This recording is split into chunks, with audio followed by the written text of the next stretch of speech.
देवियों सज्जनों सत सत नमन। देवी भागवत महापुराण के 136 परिच्छेद को लेकर आपके सम्मुख में उपस्थित हुआ हूँ। बोलो आदि शक्ति माता भगवती जगत जननी माहेश्वरी माँ की जय। सबसे पहले शंख ध्वनि।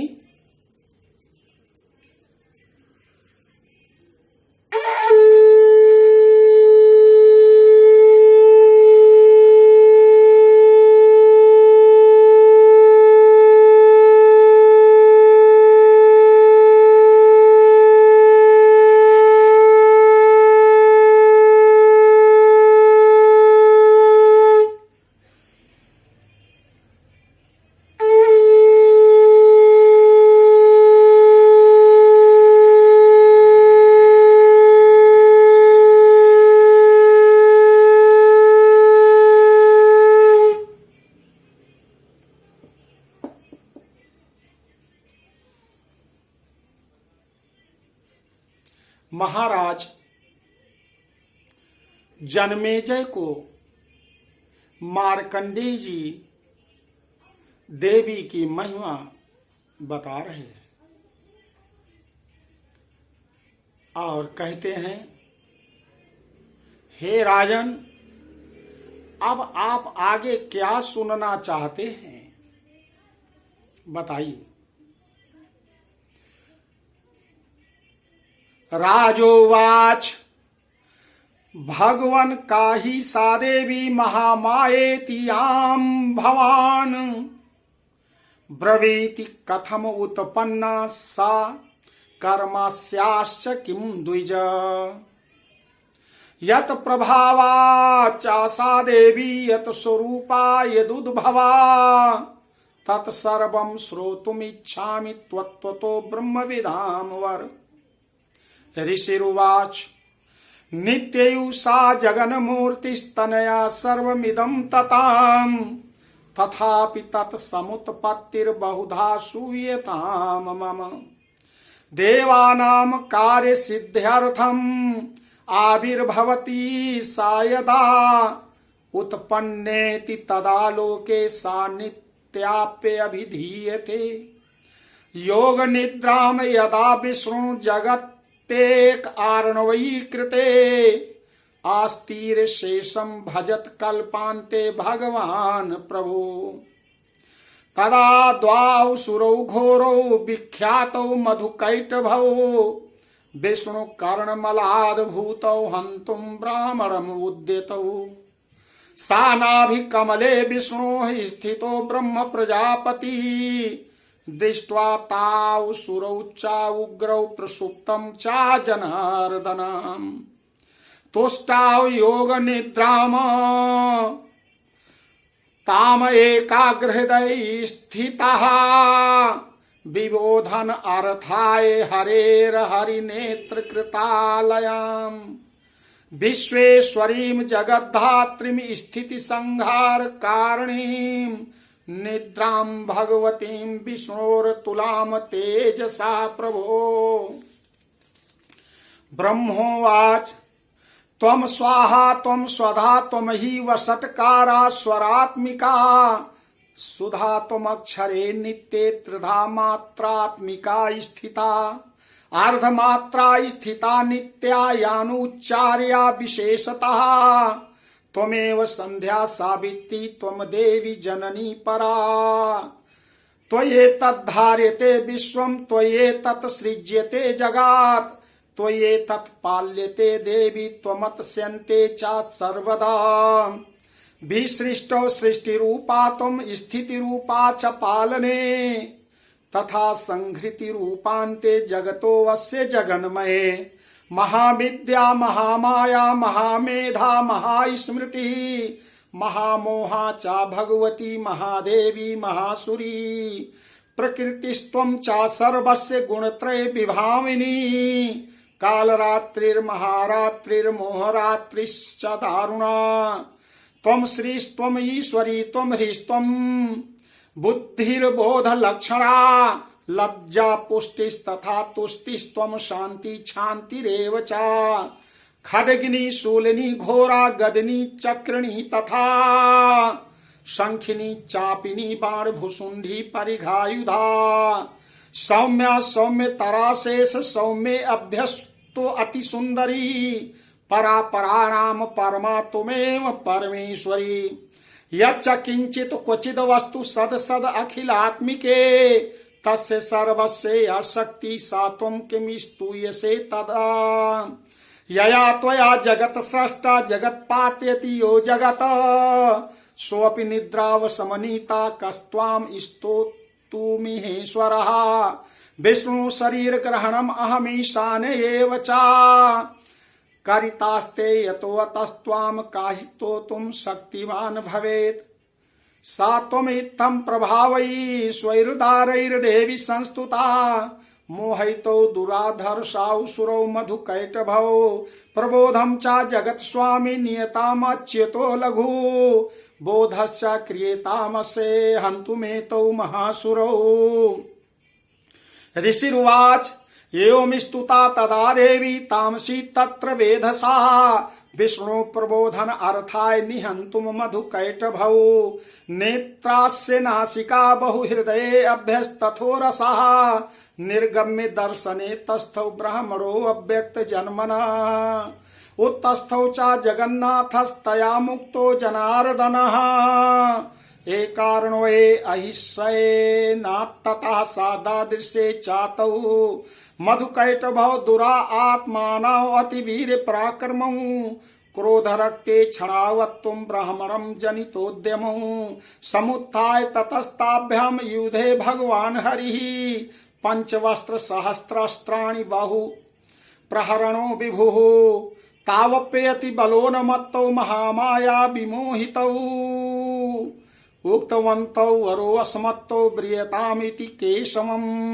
श्री भगवानुवाच भवेताम अद्य मे तुष्टौ मम वध्या उभौ वापि किमन्येन वरेण अत्र एतावद्धि वृत्तं मम ऋषिरुवाच वञ्चिताभ्यामिति तदा सर्वम् आपोमयं जगत विलोक्यताभ्यां गदितो भगवान् कमलेक्षरः आवाम जाहिना यत्रोर्वी सलिलेन परिप्लुता ऋषिरुवाच तथेत युतुक्त्वा भगवता शंख चक्र गदाभृता कृत्वा चक्रेण वै चाच्छिन्ने जगने शिरसि तयोः यो मे सा समुत्पन्ना ब्रह्मणा संस्तुता स्वयं प्रभावमस्या देव्यास्तु भूया शृण्वदाम ते ऐं ओं हित श्री मार्कंडे पुराणे सावण मन्वंतरे देवी महात्म्ये मधुकैटभ वधो नाम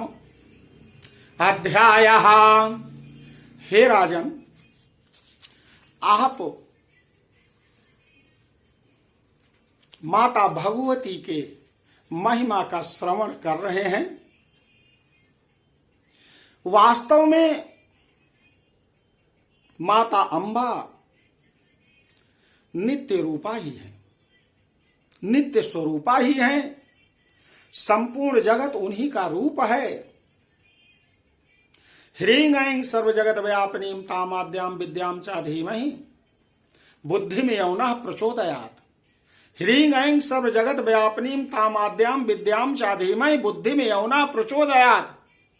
ह्रीं ऐं सर्व चैतन्य रूपां तां विद्यां च धीमहि बुद्धिं यौनः प्रचोदयात्। संपूर्ण जगत उन्हीं का रूप है तथा उन्होंने समस्त विश्व को व्याप्त कर रखा है। तथापि उनका प्रकट होना अनेक प्रकार से होता है, उस विषय में मैं बता रहा हूं। वह यद्यपि नित्य अजन्मा है, फिर भी जब देवताओं का कार्य सिद्ध करना होता है तो प्रकट हो जाती है। उस समय लोक में उत्पन्न हुई कहलाती हैं। कल्प के अंत में संपूर्ण जगत एक कारणों में जब निमग्न हो रहा था, महाप्रलय आई हुई थी और सबके प्रभु भगवान विष्णु शेषनाग की सैया पर बिछाकर योग निद्रा का आश्रय ले रहे थे, उस समय उनके कानों के मैल से दो भयंकर असुर उत्पन्न होते हैं, जो मधु और कैटभ से विख्यात होते हैं। इस विषय में मैंने आपको बताया कि मधु और कैटभ इतने शक्तिशाली कैसे हुए। माता भगवती की तपस्या करके उन्होंने वर प्रदान किया। माता भगवती के द्वारा वर प्राप्त करके संपूर्ण ब्रह्मांड में हलचल मचा दी और ब्रह्मा को नष्ट करने के लिए उद्यत हो गए। माताधीश्वरी जगत को धारण करने वाली, संसार का पालन करने वाली, संहार करने वाली भगवान विष्णु की अनुपम शक्ति है। उन्हीं भगवती निद्रा देवी कि भगवान ब्रह्मा ने स्तुति किया। कहा, देवी तुम ही स्वाहा हो, तुम ही स्वधा हो, तुम ही वसटकार हो, स्वर भी तुम्हारे ही स्वरूप है, तुम ही जीवन दायिनी सुधा हो, नित्य अक्षर प्रणव में अहंकार को नष्ट करती हो और प्रणव में आकार, उकार और मकार इन तीन मात्राओं के रूप में तुम ही हो मां। इसके अतिरिक्त जो बिंदु रूपा नित्य अर्ध मात्रा है, जिसका विशेष रूप से उच्चारण नहीं किया जा सकता, वह भी तुम ही हो। तुम ही संध्या सावित्री परम जननी हो देवी। तुम ही इस विश्व ब्रह्मांड को धारण करती हो, तुम ही इस जगत की सृष्टि करती हो, तुम ही इसका पालन करती हो और सदा तुम ही कल्प के अंत में सबको अपना ही ग्रास बना लेती हो मां। हे जगन्मयी देवी, इस जगत की उत्पत्ति के समय तुम सृष्टि स्वरूपा हो, पालन काल में स्थिति रूपा हो तथा कल्पांत के समय में संहार रूपा हो। तुम ही महाविद्या, महामाया, महामेधा, महास्मृति, महारूपा, महामोह स्वरूपा महादेवी और महासुरी हो। तुम ही तीनों गुणों को उत्पन्न करने वाली सबकी प्रकृति हो मां। भयंकर काल रात्रि, महारात्रि, मोह रात्रि भी तुम ही हो। तुम ही श्री, तुम ही ईश्वरी, तुम ही हिरिंग और तुम ही बोध स्वरूपा बुद्धि हो मां। लज्जा, पुष्टि, तुष्टि, शांति, क्षमा भी तुम ही हो मां। तुम खड्ग धारणी, शूल धारणी, घोर रूपा तथा गदा, चक्र, शंख, चक्र, धनुष धारण करने वाली हो मां। बाण, भुसुंडी और परिखे भी तुम्हारे ही अस्त्र हैं। तुम सौम्या और सौम्यतर हो मां। इतना ही नहीं, जितने भी सौम्य एवं सुंदर पदार्थ हैं वो तुम ही हो। तो उन सब की अपेक्षा तुम अत्यधिक सुंदर हो मां। तुम्हारी ही सुंदरता से संपूर्ण सृष्टि सुंदर दिखाई देती है। पर और अपर सब में रहने वाली, सबसे परे रहने वाली परमेश्वरी तुम ही हो मां। सर्वस्वरूपे देवी, कहाँ भी सत, जहां भी सत असत रूप जो कुछ भी दिखाई देता है सब ही आपकी शक्ति है मां, वो तुम ही हो। ऐसी अवस्था में तुम्हारी स्तुति क्या हो सकती है मां। जो इस जगत की सृष्टि पालन और संहार करती हैं, उन भगवती, उन भगवान को जब तुमने निद्रा के अधीन कर देती हो, तब तुम्हारी स्तुति करने में यहाँ कौन समर्थ हो सकता है मां। मुझको भगवान शंकर तथा भगवान विष्णु को भी तुमने ही शरीर धारण कराया है माता, अतः तुम्हारी स्तुति करने की शक्ति किसमें है मां। तुम तो अपने इन उदार प्रभावों से प्रशंसित हो मां। ये जो दोनों दुर्धर्ष असुर मधु और कैटभ, इनको मुंह में डाल दो हे मां जगदेश्वरी। भगवान विष्णु को शीघ्र जगा दो मां। साथ ही इनके भीतर इन दोनों महान असुरों को मार डालने की बुद्धि उत्पन्न कर दो मां। मार्कंडे कहते हैं, राजन, जब ब्रह्मा जी ने मधु और कैटभ को मारने के उद्देश्य से भगवान विष्णु को जगाने के लिए तमोगुण की अधिष्ठात्री देवी योग निद्रा की इस प्रकार के स्तुति की, तब भगवान नेत्र, मुख, नासिका, बाहु, हृदय और वक्षस्थल से निकलकर अव्यक्त जन्मा ब्रह्मा जी की दृष्टि के समक्ष खड़ी हो गई हैं। योग निद्रा से मुक्त होने पर जगत के स्वामी भगवान जनार्दन एक कारण जल में शेषनाग की सैया से उठ खड़े हुए जाग गए। फिर उन्होंने इन दोनों असुरों को देखा। वे दुरात्मा मधुर कैटभ अत्यंत बलवान तथा पराक्रमी थे और क्रोध से लाल आंखें किए हुए ब्रह्मा को खा जाने के लिए उद्योग कर रहे थे। तब भगवान श्रीहरि ने उठकर उन दोनों के साथ 5000 वर्षों तक केवल महायुद्ध उस महाप्रलय काल में जल के बीच में किया। वे दोनों अत्यंत बल के कारण उन्मत्त हो रहे हैं। इधर महामाया ने भी उन्हें मोह में डाल दिया। इसलिए वे भगवान विष्णु से कहने लगे, हम तुम्हारी वीरता से संतुष्ट हैं, तुम हम लोगों से कोई वर मांग लो। भगवान जनार्दन ने कहा, यदि तुम दोनों मुझ पर प्रसन्न हो तो अब मुझे वरदान दो कि मेरे हाथों से मारे जाओ। बस इतना सा ही मैंने वर मांगा है, यहां दूसरे किसी वर से क्या लेना। इस प्रकार धोखे में आ जाने पर जब उन्होंने संपूर्ण जगत में जल ही जल देखा, तब कमल नयन भगवान से कहा, जहां पृथ्वी जल में डूबी हुई ना हो, जहां सूखा स्थान हो, वहीं हमारा वध करो। तो भगवान नारायण भगवान जनार्दन ने अपना स्वरूप बड़ा कर लिया, अपनी भुजाएं बढ़ा ली, अपने दोनों जंघाओं को इतना विशाल कर लिया कि जल दिखाई नहीं दे रहा, केवल स्थल ही दिखाई दे रहा है।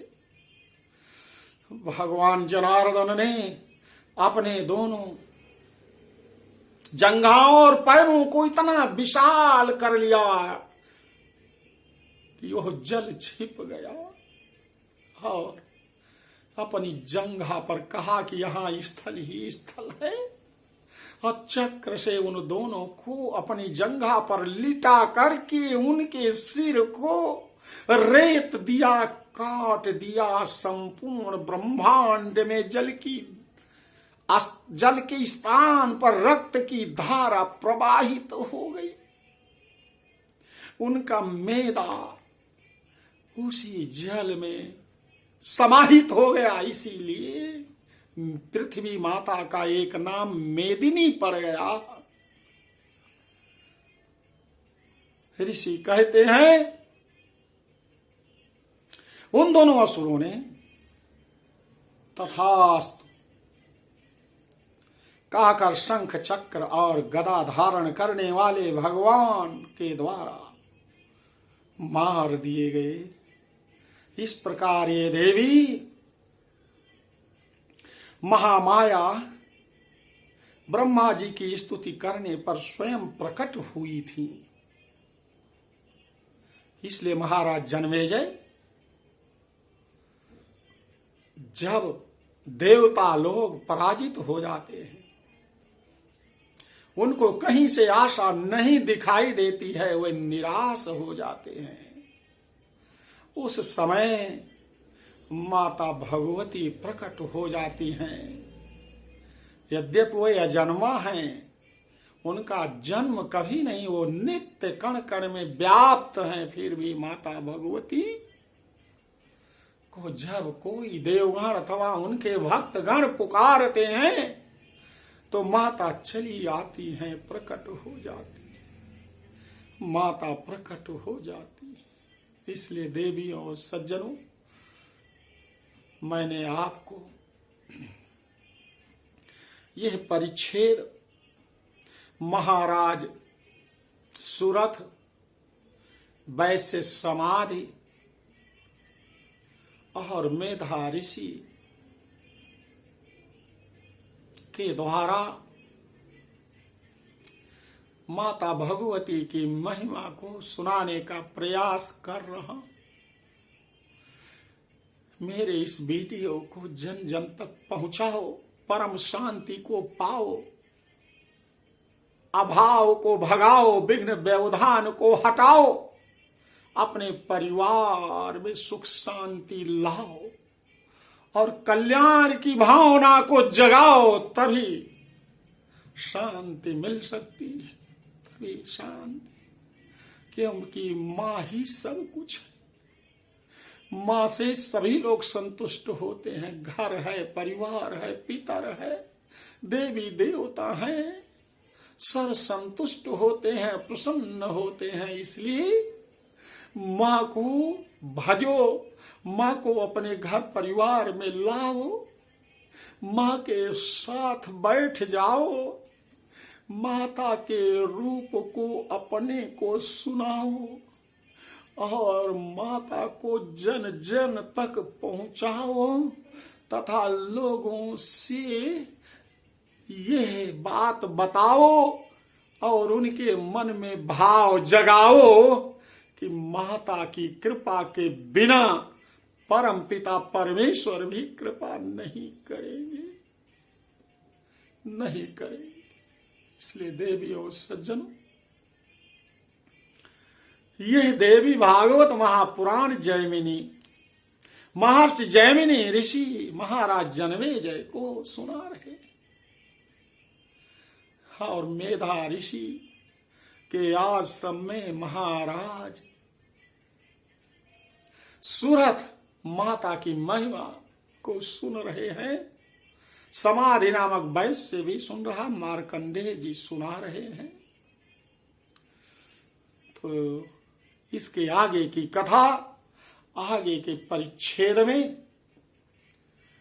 बोलो जय माता की।